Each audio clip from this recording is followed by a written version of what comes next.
Hello, Leon Turner here again from Trend Controls. This time in this video, we're going to go through a little demonstration about the e-signature module, which is used in pharmaceutical applications and the like.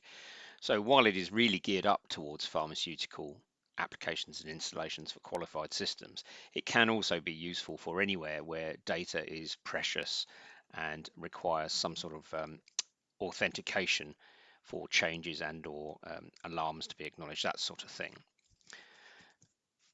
So sometimes used in data centers and so on, as well as just purely for pharmaceutical. Also used in the food industry quite extensively. It's available as a license, and the palette is very simple.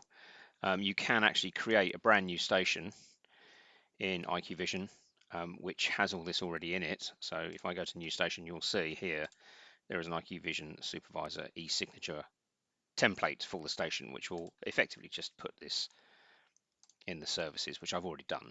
So my installation here already has the electronic signature module installed. So it doesn't run as a driver, it's a module separate.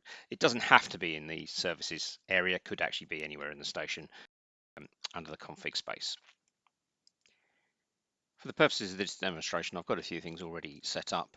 So for example, Lab A and Lab B, they both have just a couple of points in them, and I've actually got a little trigger here so that if someone adjusts one of the set points, I can trigger a report being generated.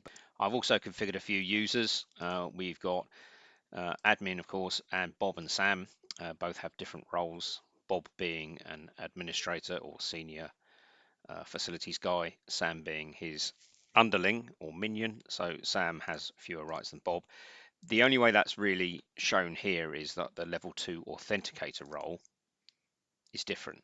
Now these get added to the users as soon as you add the e-signature component, and a lot of things change as soon as the e-signature component is added.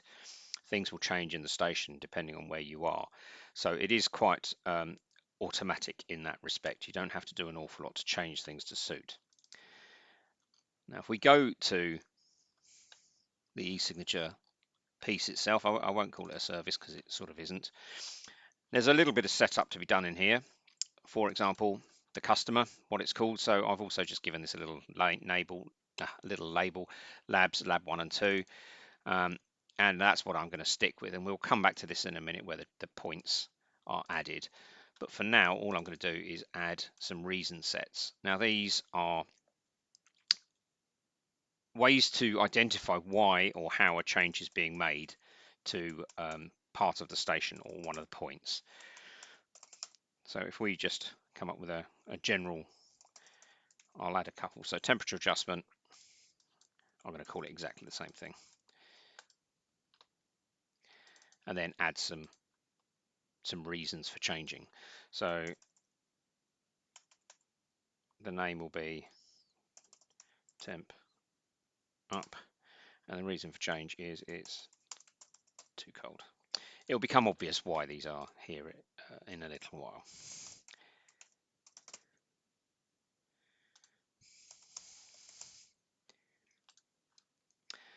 So that's one set of adjustments. I'll add some more.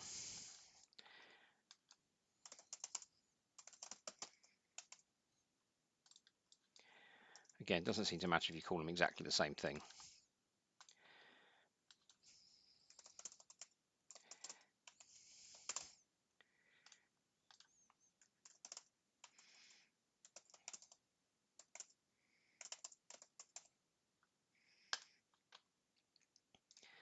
And maybe one more.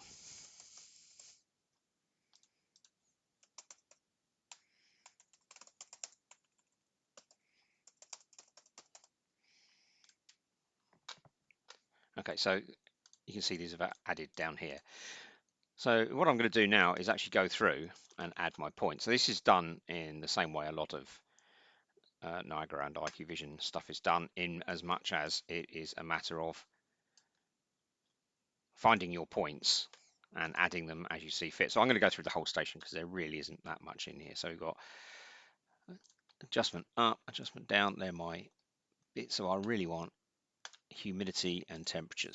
So temperatures, I am going to make single signature, and this is where this comes in. So these are temperature adjustments. So I can select which reasons are exposed. And the humidity, I'm going to make double signature. Now, although it doesn't make any sense, I'll label these different, give these a different set of reasons. And maybe I should have thought about the reasons a bit better before doing this. So there we go. We've got temperatures as single signature point list and the humidity adjustments as dual signature. How that actually works will become apparent a little bit later on. So if we hit OK, we are done. Now, it is quite important to make sure you get this right first go, and I'll show you exactly why. So if I just add a random numeric onto that page, now what I will show you is the difference. So if I go onto one of these, you'll see some extra parameters fields have been added to this point as soon as I put it in the protected area. And if I go to a standard numeric, you'll see that's not there.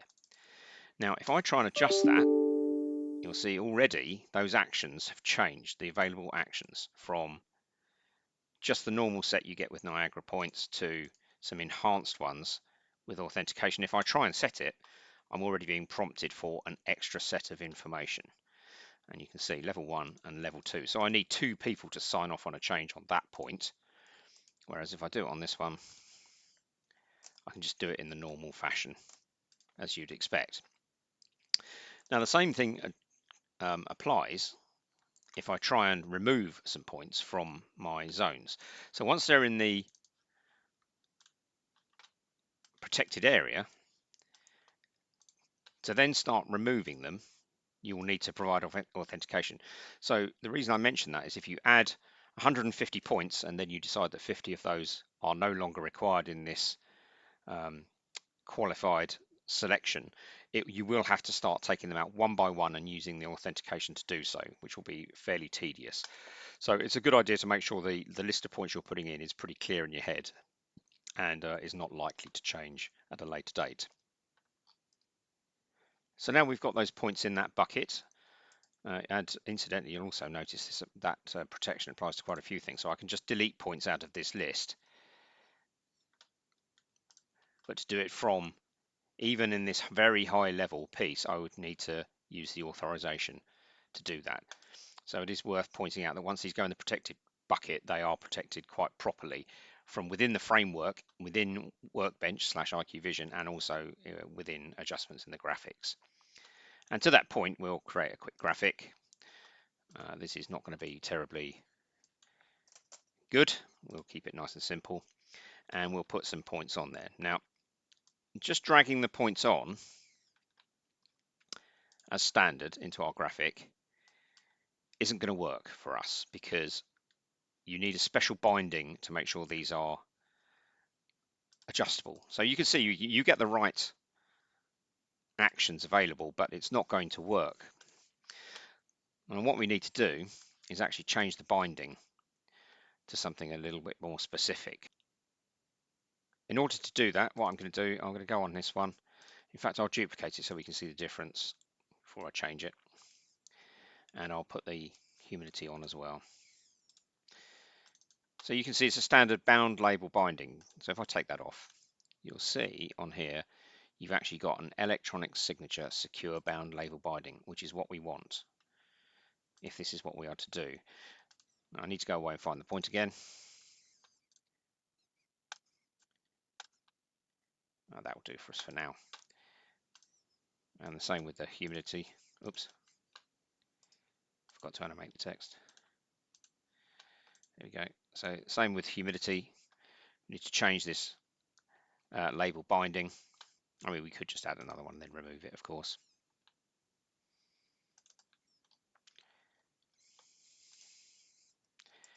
Make it easier to actually do this bit, perhaps.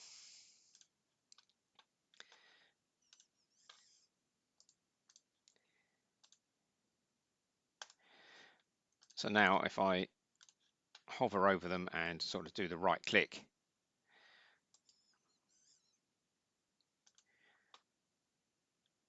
I now have to fill in some so for this adjustment, I'm just going to get Bob to do it. So we add Bob, add his password, and give it a reason. So we'll say it's too cold. We'll go up to 21.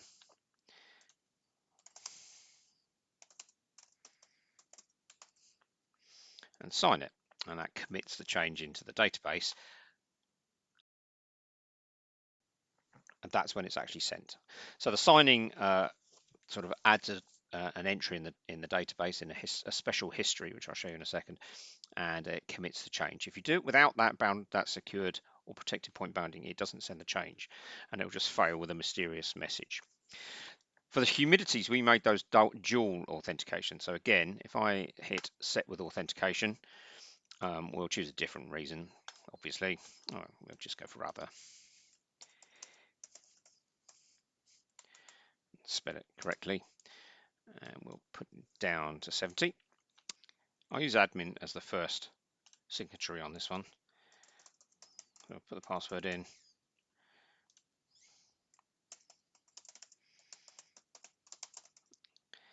And a little bit of text, doesn't need that necessarily. Now you see it's flipped immediately to the second level, or the level 2 authorization, and it's put Bob up here. Now I've only got two choices because admin has already signed one. So we'll put Bob's password in as well.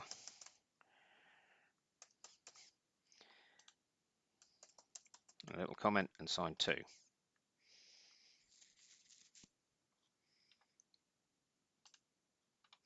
then hit OK, and the change should be made. There we go, and the change is committed. So that's a little bit of adjustment. Now if we go and look at the history, you'll see that all this is getting recorded in a special history, which is created automatically, secured points history. And you'll notice all the adjustments are being logged in here, and all the comments, the previous values, the old value, the new value, and quite a fair bit of information is being stored. You can use BQL query to create quite a nice report out of all this if you search for the invoked bit. Now that's sort of it in a nutshell, really. There are other bits in here as well, such as protected alarms and so on. But in order to keep this fairly brief, I'll leave it there. And I may do another video on how to treat the alarms in a little while. So thank you very much. I hope that's been some use, and I'll talk to you again soon. Goodbye.